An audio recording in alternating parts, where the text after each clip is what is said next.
Episcopal, but you can move closer. I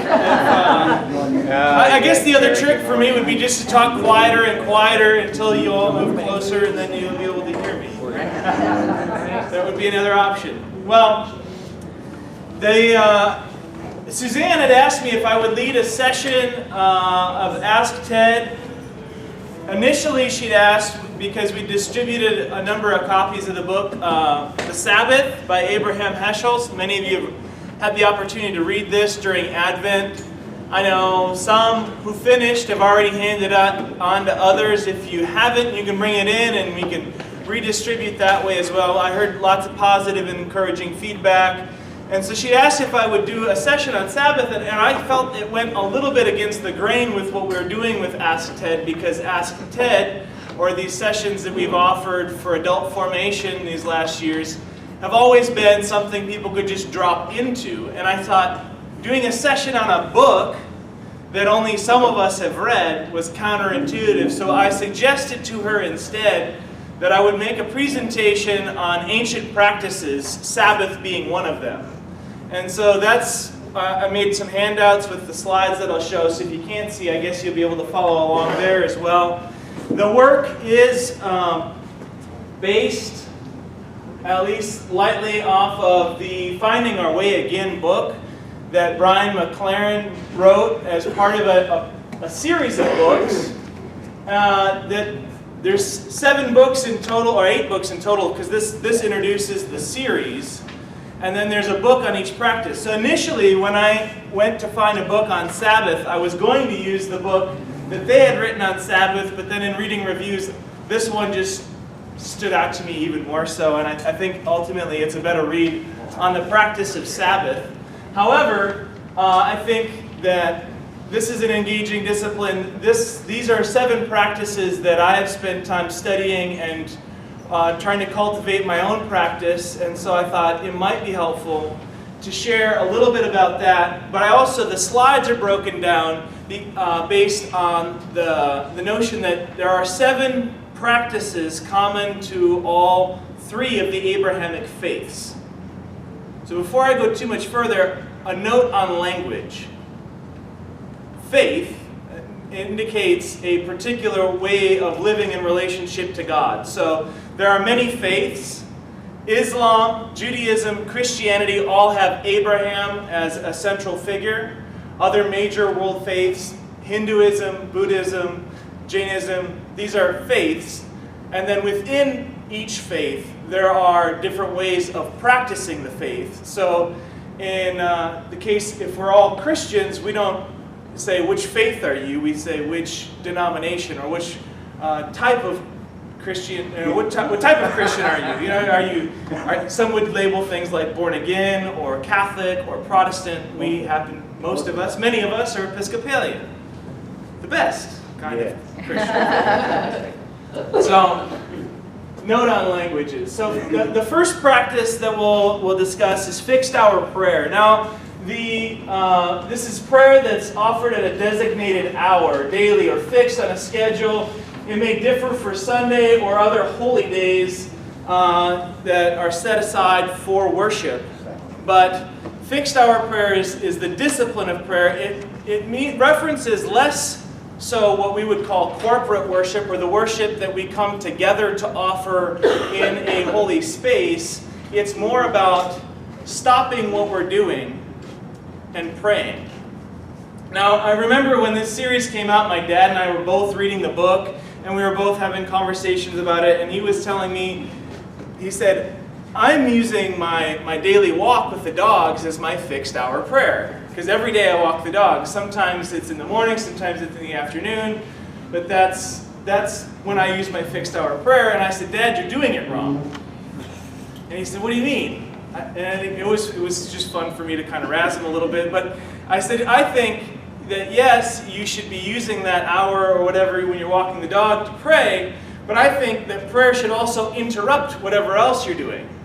And part of it was we were just trading stories about how we were incorporating these practices. And at the time, I've since relinquished the practice. Maybe it's time to reinstitute it. I had an alarm that would go off on my cell phone twice a day to draw me my attention away from whatever I was doing and draw me back to prayer. And the idea, I think, with fixed hour prayer is a bit of both. It's the notion that maybe there's a task during which, whether it be walking the dog or folding the laundry, that we infuse with prayer, but there are also ways to make sure that we're drawn back to prayer, back to God from whatever else we might be doing in a particular day. Now, I think that's somewhat found in the history of these. So in Judaism, there's fewer references to it, but in Psalm 119 it says, 7 times a day I praise you for your righteous ordinances. And the notion was, another great quote from Phyllis Tickle, who wrote the foreword to the book on fixed hour prayer from this series. The devout had come to punctuate their workday with prayers on a regimen that followed the flow of Roman commercial life. So they had forum bells that would ring, and so at the time, those faithful Jewish people would use those to direct or draw them back to prayer and remind them of their need to pray and be in communion with God. This became a little bit more formalized in Christianity and later became known as the divine offices or the liturgy of the liturgy of the hours. In our prayer book, the Book of Common Prayer that you find in the pews, many of you probably have one on your shelf at home, it's called the daily office. Kind of an odd name for a group of prayers. Office, what's office got to do with it?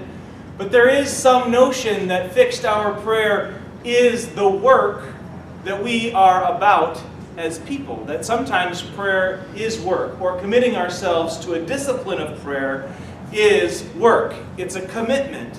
And that maybe any one given day of offering these prayers may not form us or change us, but by committing ourselves to doing them daily, regularly, on a fixed hour basis, they do form us, and they direct us, and they put us in communion with God in a different sort of way. Now, I did list on there's a couple of resources that I think one of the most challenging things for somebody who hasn't practiced praying morning prayer or evening prayer in our prayer book is, not unlike our service, you end up flipping from one section to another, and then you have to look in the very back at the lectionary to figure out what the assigned readings are, and it's a very confusing table.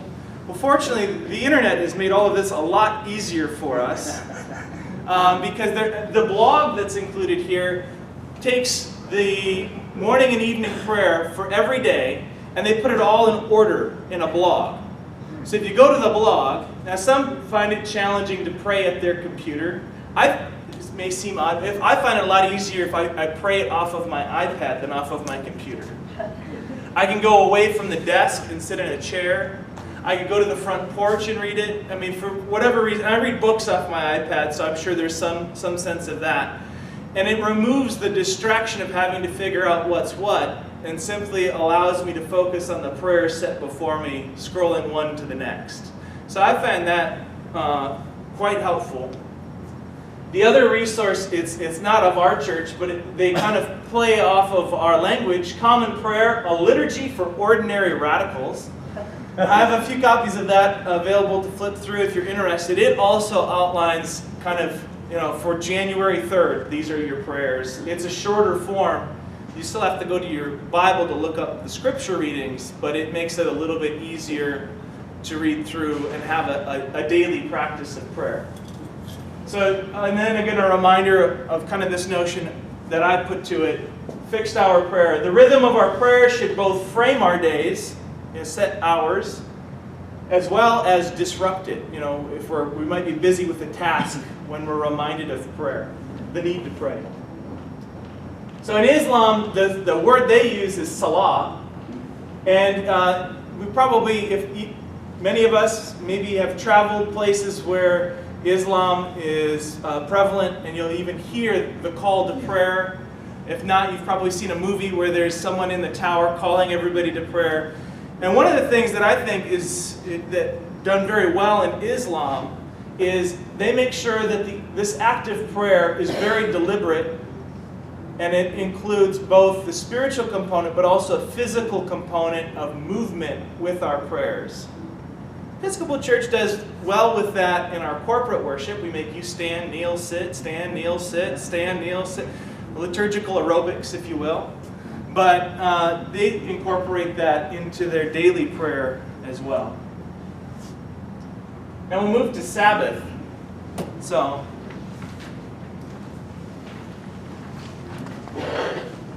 if you haven't had a chance, I do think we can recirculate some of the copies of Heschel's work on Sabbath. I think you'd find there's a lot of nuggets of wisdom that are offered there. There are a number of scriptures we could cite about Sabbath as well. There are a couple of notions about Sabbath that I find particularly helpful. One is that even as God created the world and set about the work of creation, God found the seventh day, set it aside as holy for rest. Now, I think we do a pretty good job of designating holy spaces. We have a beautiful sanctuary. We have a beautiful campus here at Ascension. But we also have to be deliberate about setting aside holy time. And I think we're probably less good at that. Sabbath is permission to not do work. Sabbath is permission to not do work. What a glorious permission that is. Maybe you need to write yourself a permission slip to not do work on the Sabbath. And so many scholars and religious authorities set to work trying to define what Sabbath is or what work is. What are we allowed to do? What's work? What's not work?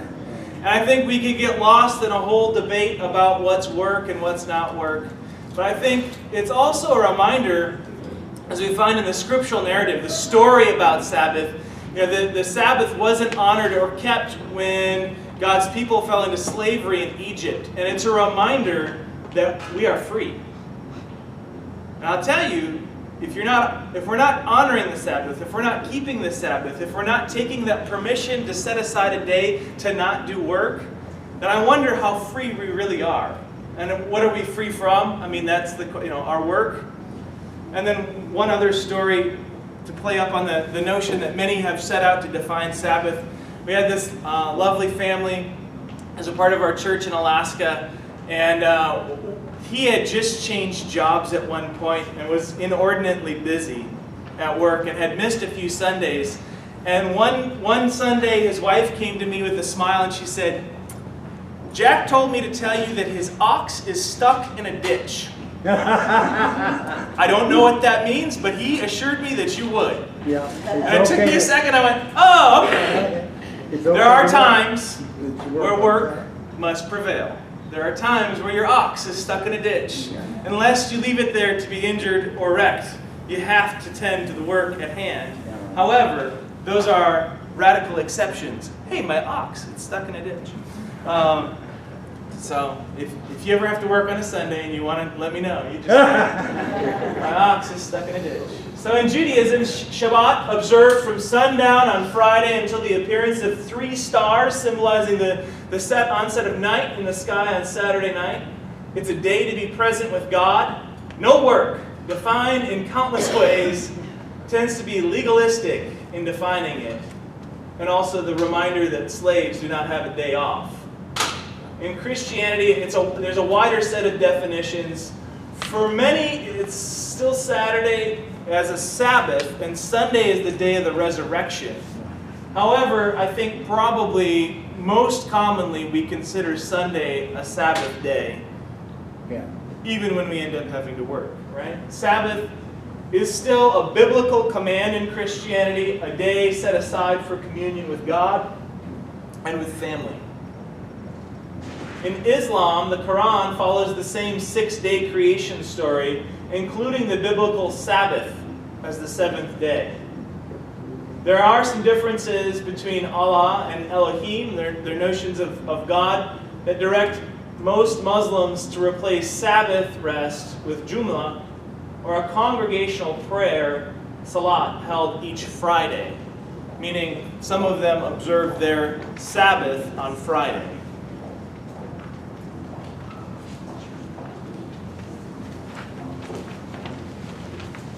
It's a lot of content. I hesitate to pause and ask if there's questions, knowing that there's a lot still before us. But I'll pause here and just see how we're doing, if we're tracking, are we good to keep marching forward with? Yep. All right. You asked for it. Now, sacred seasons, or the observation of sacred seasons, there's a notion that there's a regular calendar of events that unfolds before us annually. What a time to talk about this, right? I mean, of course, we've got Christmas. It is interesting that some of the seasons of the Abrahamic faiths overlap and intersect and connect in different ways. We're probably most aware of that at Easter time and during Holy Week, because we know those days align. It's also fascinating to consider the different sets of calendars that have been used over time, both lunar calendars and solar calendars, and the sense of time. But universal to that is the notion that annually there are certain events that happen within the biblical story, or a scriptural story, that need to be reminded to us. And in reliving those events annually, something happens. It's not unlike, like I said before, with the fixed hour prayer. Praying morning prayer once or twice might be meaningful to us, but it doesn't shape us or form us in the same kind of way. Praying it daily shapes us. It changes something within us. So too, re-celebrating and remembering and recalling the incarnation annually, something new emerges in it for us each time we do that. Each time we gather for Easter, something new wells up within us. Some new spark from the scriptures may stand out to us. Some new understanding can rise to us. And so we have a cycle of seasons and feasts that we celebrate. In Judaism, the calendar is composed in 3 units that depend on the heavenly body for properly calculation, meaning the stars. The month is dependent upon the cycles of the moon. The day and the year are dependent upon the cycles of the sun. So it's complicated. This is probably a separate study in some sense. Yeah. We list a few of the high holy days within Judaism that we're probably most aware of, even as non-Jews. In Christianity, there are some helpful circular calendars that kind of explain where these fall. It's fascinating to me because Christmas is set by the solar calendar, always Christmas the 25th. And then there are some seasons that are fixed, always the same, like Advent is always the 4 Sundays leading up to Christmas. The 4th week could be long or short depending on where the 25th falls in the week. Christmas, the season, always 12 days. Epiphany expands or contrasts depending on where Easter falls. And because you find the day from Easter and you work backwards from that, you have a week for Holy Week, and then you have Lent, 40 days of Lent, leading us backwards to Ash Wednesday. It gets marked in the calendar. And then Easter, the 50 days of Easter, followed, of course, by Pentecost, the celebration of the indwelling of the Holy Spirit. And then the span from Pentecost to the beginning of Advent expands or contrasts depending on the year and where Easter fell. So whether Easter is early or late has a bearing on Epiphany, and then what we call ordinary time, or the season after Pentecost, that season that begins right after Pentecost through the summer months and into the fall. Those 2 seasons expand and contrast to fill the gaps, so to speak. So if you have a long Epiphany, you'll have a shorter ordinary time. And then there are other holy days of celebration or acknowledgement, often based on where you worship. So here we celebrate Ascension Day. Right.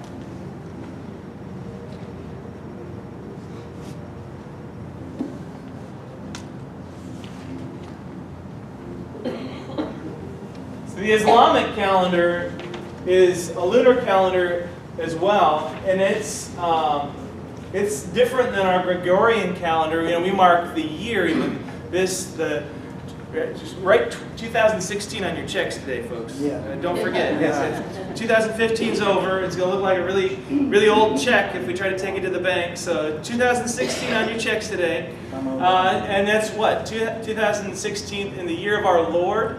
And so many Islamic countries don't follow this same calendar. They follow a different calendar that begins and ends in October, set to their faith. So this is a shorter part of the presentation, and yet a very important aspect in our discipline, sacred meal. So briefly, in Judaism we have the Passover, or an annual remembering of the Exodus story, as God's providing in the desert, the unleavened bread.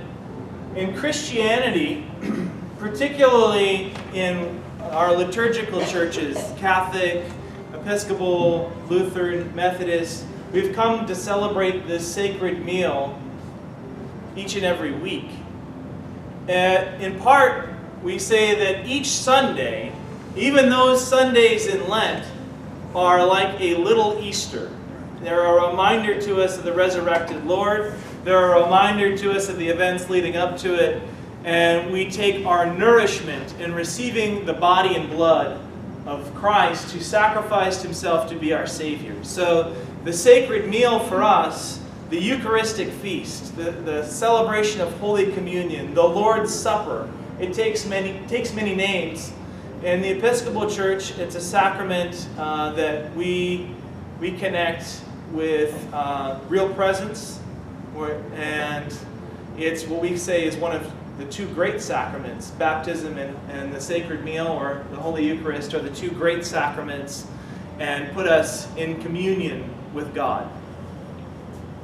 In Islam, there are several Eid celebrations throughout the year that are sacred meals for them. Perhaps the best known to us is the one that follows Ramadan, or a month of fasting. Although there are some other Eid celebrations that I think are actually probably of more note to the actual faithful members of Islam. You got to put these next to each other. Perhaps fasting belonged first before the sacred meal. But a note about fasting. I think fasting is primarily a movement of willing abstinence, or a reduction from certain or all food, drink, or both for a period of time. An absolute fast is normally defined as the abstinence of all food and liquid for a defined period, usually a period of 24 hours or a number of days. Fasting is a part of many religions, and I note there, not just Abrahamic faith practice fasting. I know for a fact that many Native American tribes rely heavily upon the practice of fasting as a part of their different rituals, because it does do something to cleanse our body and our spirit, and it does something psychologically, and it does something for us. We enter a new kind of space as we fast. Sometimes fasting is also used for political purposes or to draw attention to causes. Sarah and I participated in some 30-hour fasts with youth groups over the years, and it's been a challenge. Teenagers going without food for 30 hours is probably a challenge no matter what. It's pretty interesting, because you can watch them going from like, yeah, we got this is going to be great, it's no problem, to like, if you think they're normally kind of slow and difficult to motivate, you should see them at about hour 20 of a 30-hour fast, where there's not even yet hope. You get a little closer to hour 30 and they're like, oh, we're going to get to eat, and their energy starts to amp back up. But about hour 20, they're dragging. But it is also fascinating. Most years we did this, we were trying to follow kind of the phase where they were doing all these reality TV shows. So we had a confessional cam. Not that they were going to confess their sins or something of that notion, but they go in and say, "Oh man, it's really hard," or all I can think about is cheeseburgers," or whatever they wanted to say. And some of the insights, there was a lot of goofiness and a lot of silliness in the camp, but there were some really profound things that happened. And for many, they did come to some kind of insight. They also, I know most of them came to appreciate the consistency of the meals they receive on a day-to-day basis in contrast to so many around the world who don't have that. And it's certainly a major aspect of that 30-hour famine that's a product of the World Vision. And they do it to draw awareness and to raise money for combating hunger and famine. Fasting. So in Judaism, fasting generally is defined as the complete abstaining from food and drink, including water. So traditionally, observant Jews fast 6 days of the year with the exception of Yom Kippur. Fasting is never permitted on Shabbat. So that's, again, it's like permission. That Sabbath time is holy and distinct and different, and it would even supersede what would typically be a fast. In Christianity, many fast prior to receiving the Eucharist. It's why we have an 8 o'clock service, wink, wink. But in some sense, it really is. And there are many Christians who won't eat anything else prior to receiving the Eucharist. Fasting from particular food or drink or behavior during the season of Lent is another really common practice in Christianity. And some forgo meat every Friday, the year round, as a reminder of the sacrifice that Christ made for us. Fasting is also common in times of prayer or for retreats, as a notion of again, trying to attain some spiritual and mental clarity. In Islam, fasting is the fourth of the 5 pillars and involves, especially during Ramadan, most notably. And again, that's a fast that includes water, and it's during when the sun is up. So I would find that challenging. Fasting is one thing. Going without water seems even that much more difficult for. So now again, fasting is a fairly universal practice in humanity for its spiritual value and what it adds to our prayers and what it adds to our other practices. Now we'll move into the next practice. The next of the ancient practices is tithing, or from the Old English meaning tenth. Something paid as a contribution to religious organization or a compulsory tax to government. A tithe is specifically mentioned in the books of Leviticus, Numbers, and Deuteronomy, which is why everybody hates those books. Am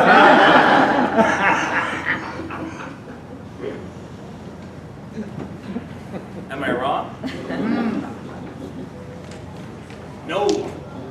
So, in Judaism, many Jews, the Orthodox in particular, follow the law of giving a tenth of their income to charity, or a tithe of the tithe, 1% given to the priests or to the religious leaders. In Christianity, see, now we get real serious. In the New Testament accounts have Christians giving everything, selling even all of their property and giving to a common pool from which they lived in community with one another. So the practice of tithing gives a variety of examples across Christian churches, although each rely on these offerings for their operating, whether a house church or a very large operation. They rely not only on tithes but on pledges. And I do think it's worth noting the difference. I mean, there are many who contribute or give or pledge or make a commitment. Tithing is something else.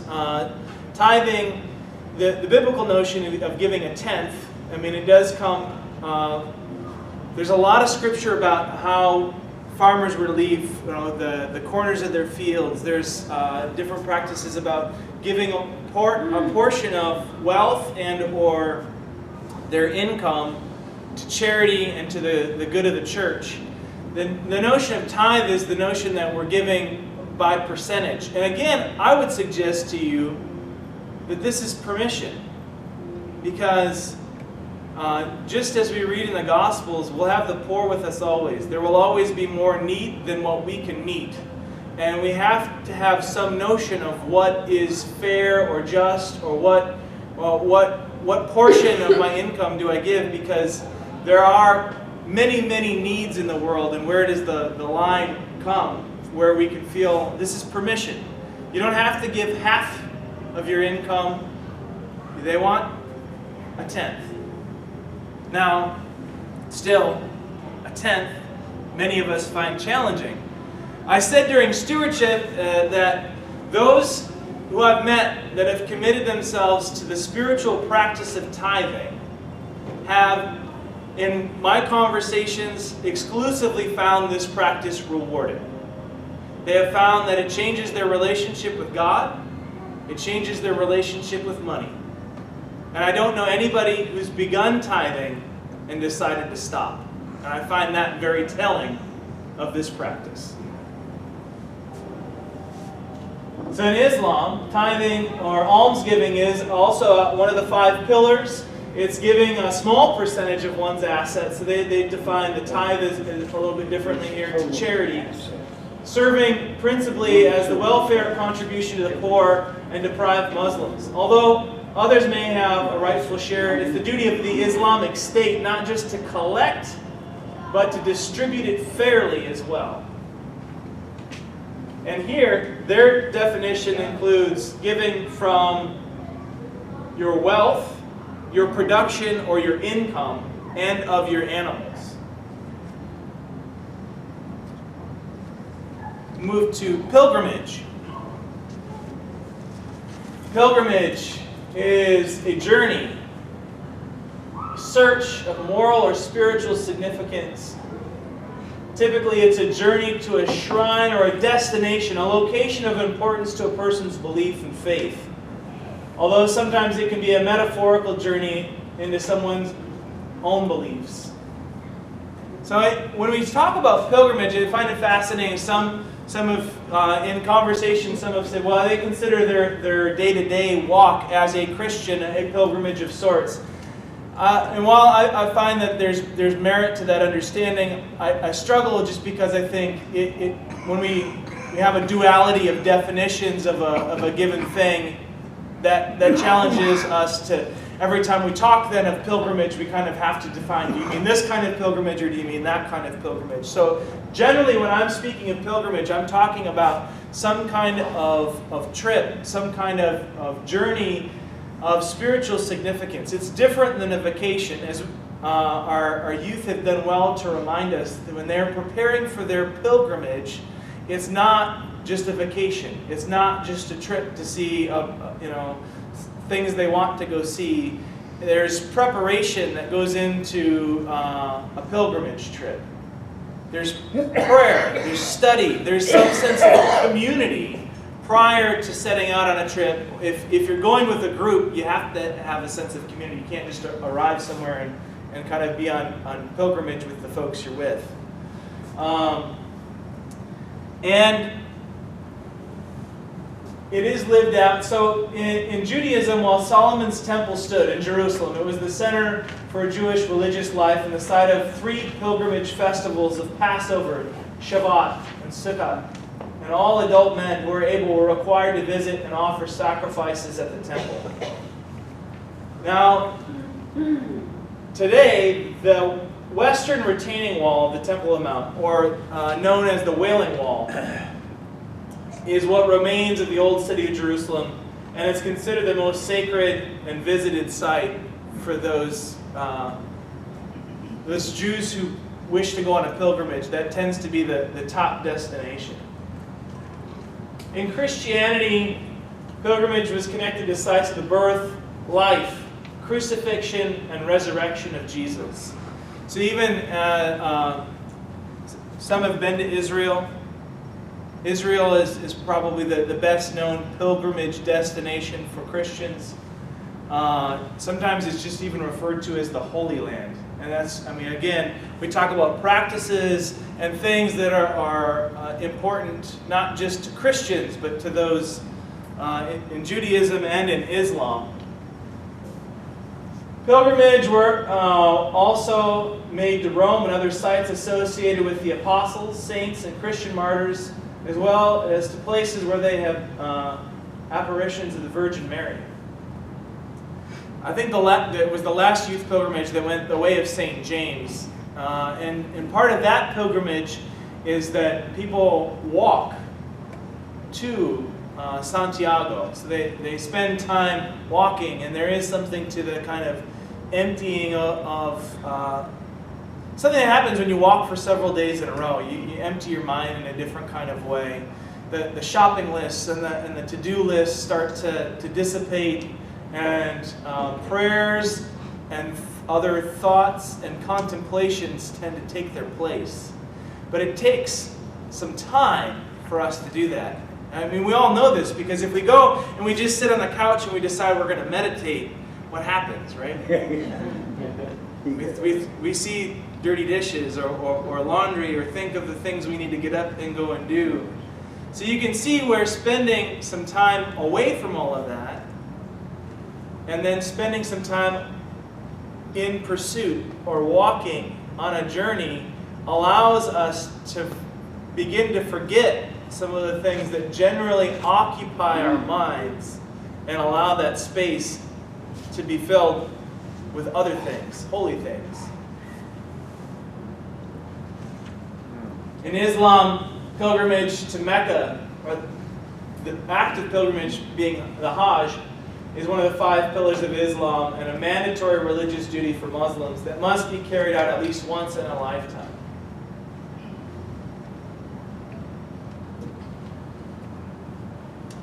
I think that's the end of the slides. Is that the end of the slides?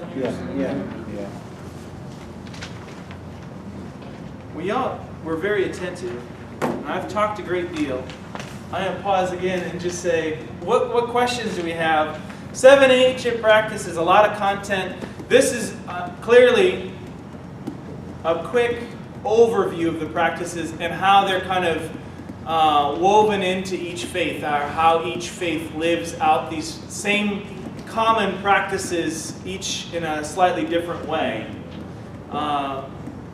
So we can go a little deeper in one aspect or another at this point. I just noticed, and maybe I just read it wrong, but on the tithing on Muslim, you said that they give to the poor Muslims. Is it only? Do they only give to their own religion that are poor, or do they give to others? No, just the poor. Ask for one. I'm going to say, some of the content I had to rely on sources online to pull together the fullness of the slides for this, and I wanted something people could hang on to and continue to look at. I think it's really hard to characterize all Muslims or all Christians as having a one way of doing something. It'd be kind of like saying, well, how do the Christians do that? Well, there are churches or groups of Christians that would only give to other Christians, and so the same, I'm sure, is true.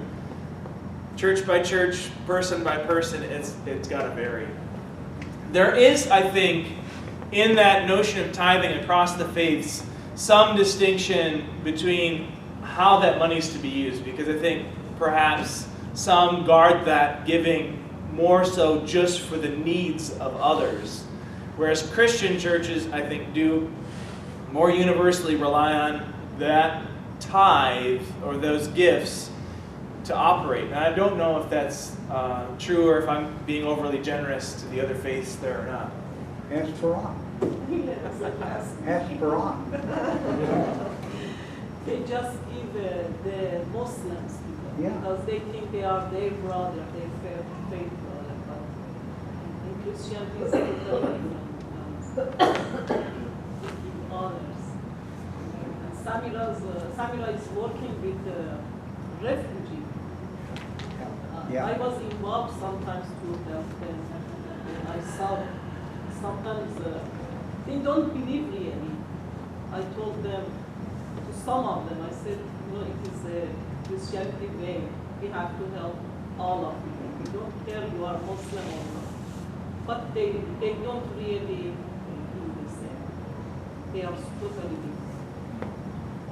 They have priority. Sabbath. I've always thought of Sabbath from a perspective of all the rules that the Jewish community developed, how many feet from your house you can walk and all those other things. Since you came, you post a lot on Facebook and whatever, and you have a lot of fun on your Sabbath. I mean, you do family things on your Sabbath and stuff. So from your perspective, it's just not working. It's getting Yeah. away from the daily grind, with no restrictions on rest or prayer or worship or whatever. Well, and I do think, I tend not to be very legalistic in my understanding of any of the practices, really. I shy away from, I think guidelines are helpful, but I think even in the Gospels we see Jesus pulling us away from being legalistic about our faith and being guided more by our heart in some of those things. What's most helpful. And again, perhaps the other way to look at it is the intention behind it. If the intention is putting us in communion with God, if the intention is reminding us that we're free, if the intention is to have some freedom, some permission to have that time and that space to be holy for communion with God and with family, then I think some of the legalistic side isn't always helpful. And I guess I should say, I think probably everybody here knows it, but you observe your Sabbath on Friday because Sunday is a work day. So that's why. It's We an only try work very day. hard not to make things, schedule things that causes him to have to work on Fridays. And I appreciate that. And actually, and so another example that some people have asked me about over the time, because they know a lot of times I ride my bike farther on Friday than any other day during the week, but I have the freedom. I feel free to be able to do what brings me joy. And cycling for me is one of those things. It gets me outside, which is something I love. It puts the wind in my hair.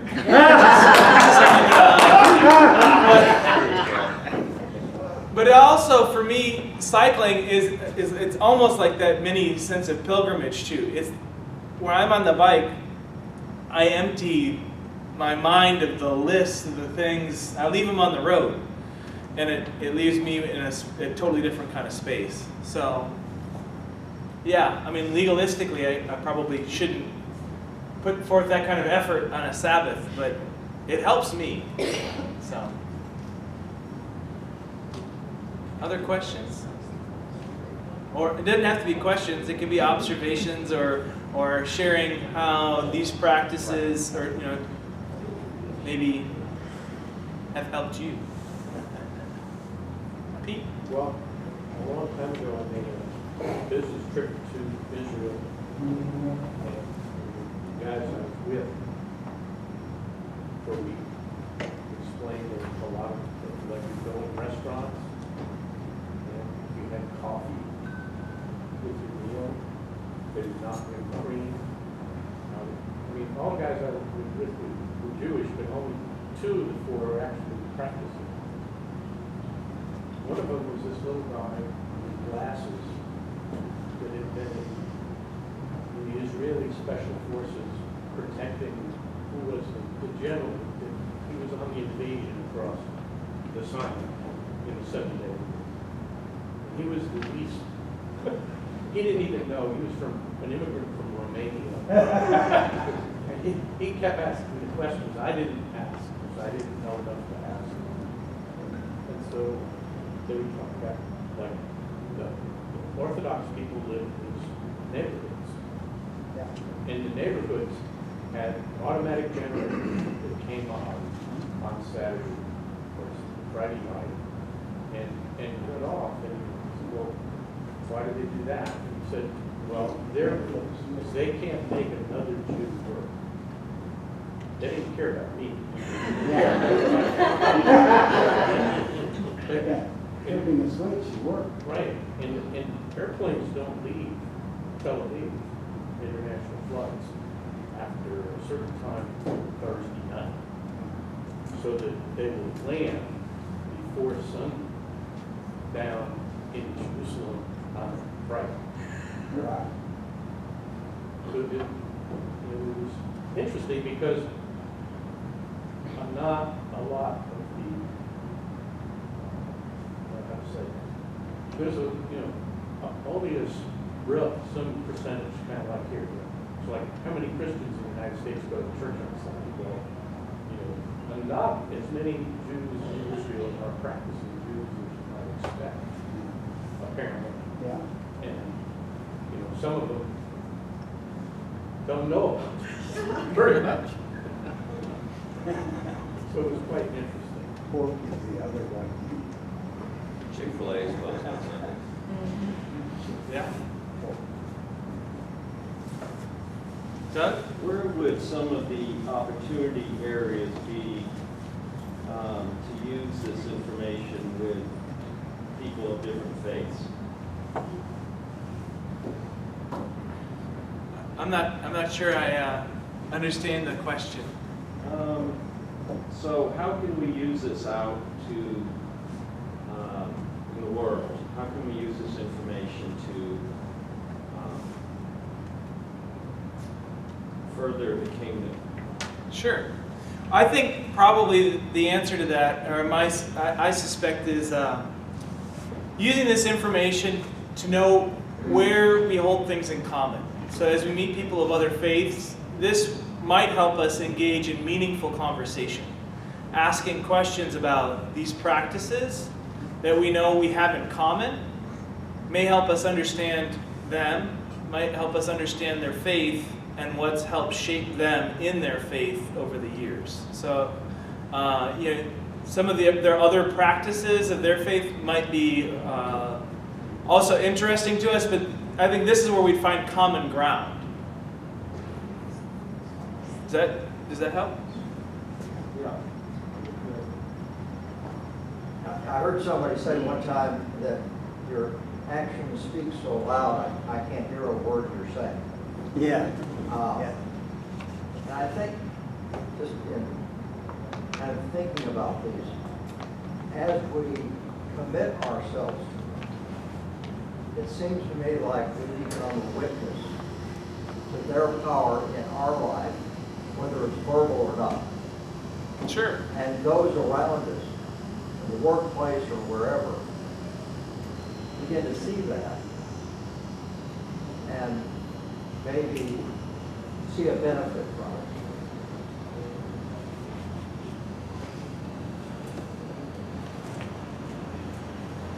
I think we can wrap it up. I mean, I'm happy to continue to take questions either over coffee or through email or whatever other ways you might want to follow up. But I know we're approaching the hour where we wrap up. So thanks for being here. Thanks for sitting in on the presentation.